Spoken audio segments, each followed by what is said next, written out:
When we think or talk of Scottish rivers, what does that evoke in the mind's eye?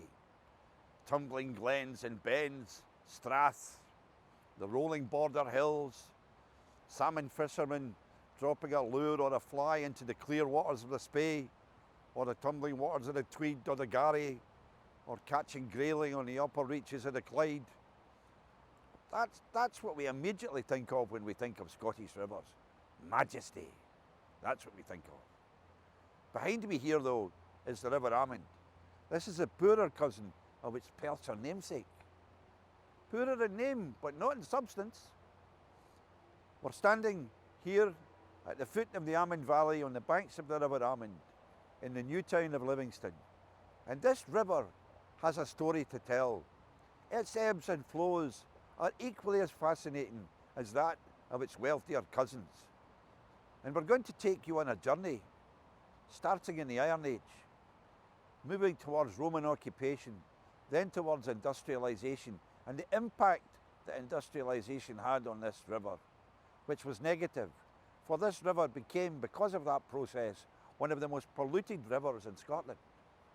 We'll move on from that to a more positive period in its history. For the River Almond at the moment is going through a period of rejuvenation, a rebirth. It has a fascinating history and story to tell. So my name's Colin Williamson. Please join me and I will take you on a journey through the ebbs and flows of one of Scotland's lesser known and less suspicious rivers, but nevertheless equally as fascinating. So please take time off and join me on this journey. Thank you. I'm going to do another one.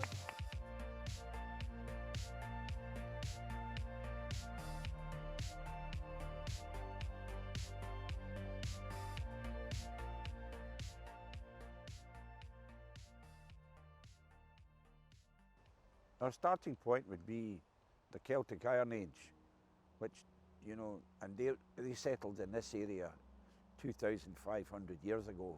And this would have been a very different landscape to the one that we're sitting in or standing in now.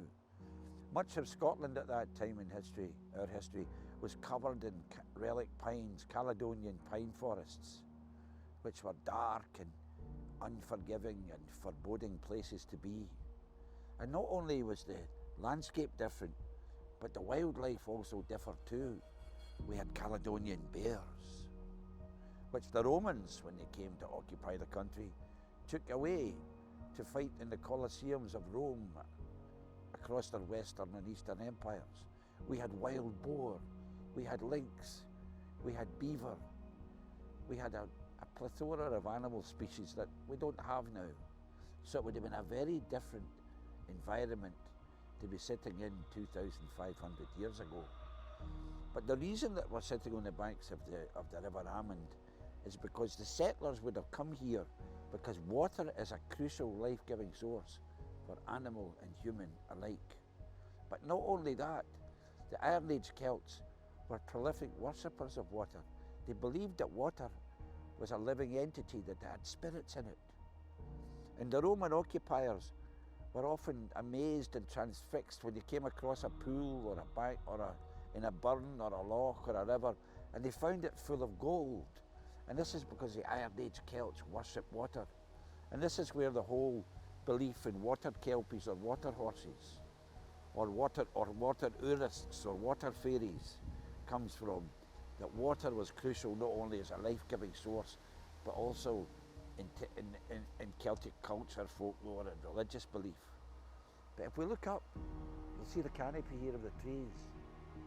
The Celts were also prolific worshippers of oak. Oak was as venerated as water was. And the high priests in Celtic society, the Druids, the word Druid comes from Druid, which means a worshipper of oak. So oak and water were crucial in the ancient Celts' belief systems.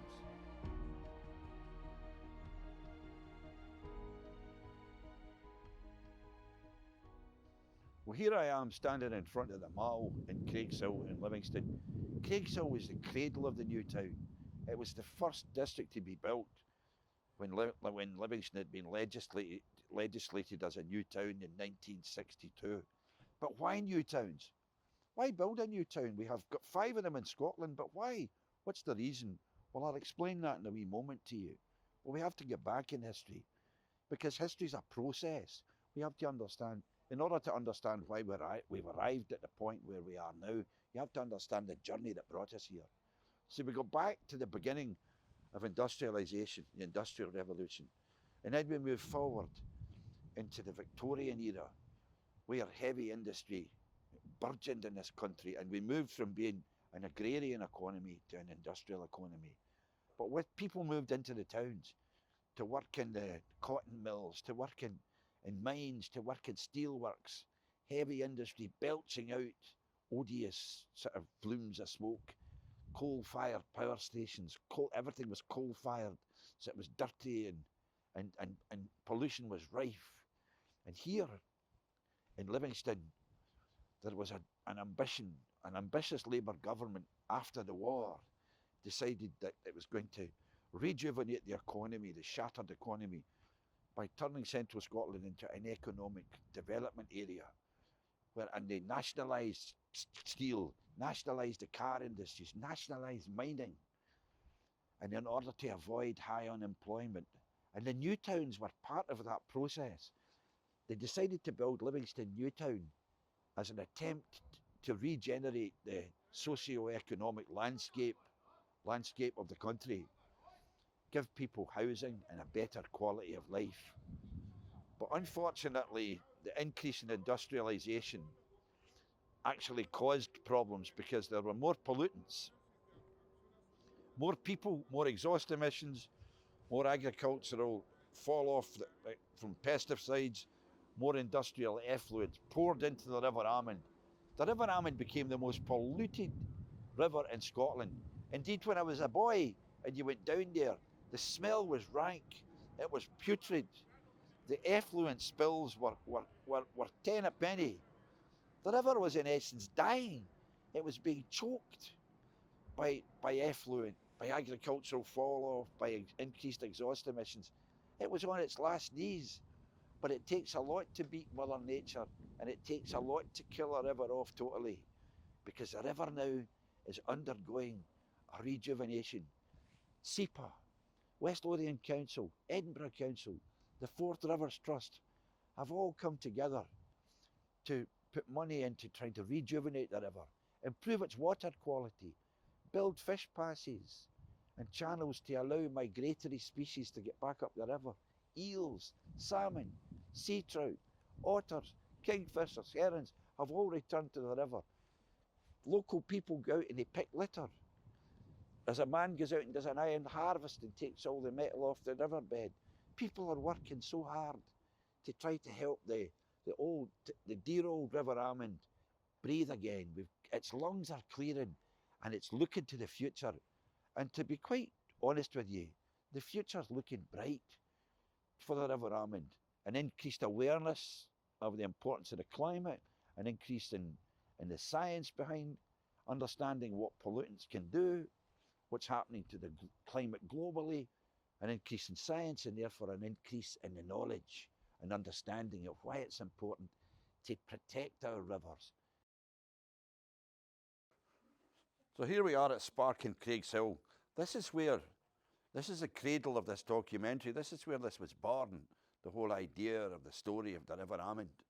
And we wanted to tell this story because a lot of people who live here in Livingston and are aware of the River Almond never think about its history, either in social or natural terms. It's the river and it's there and it flows by and it's brackish.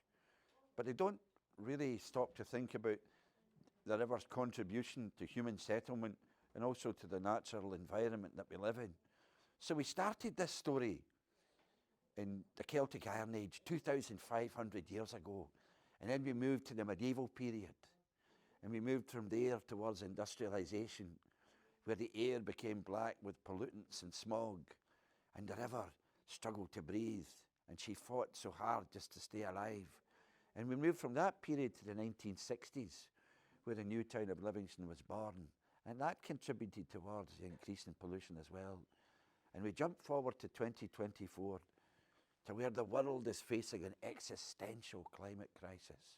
And here in Livingston, we're fighting the same battles.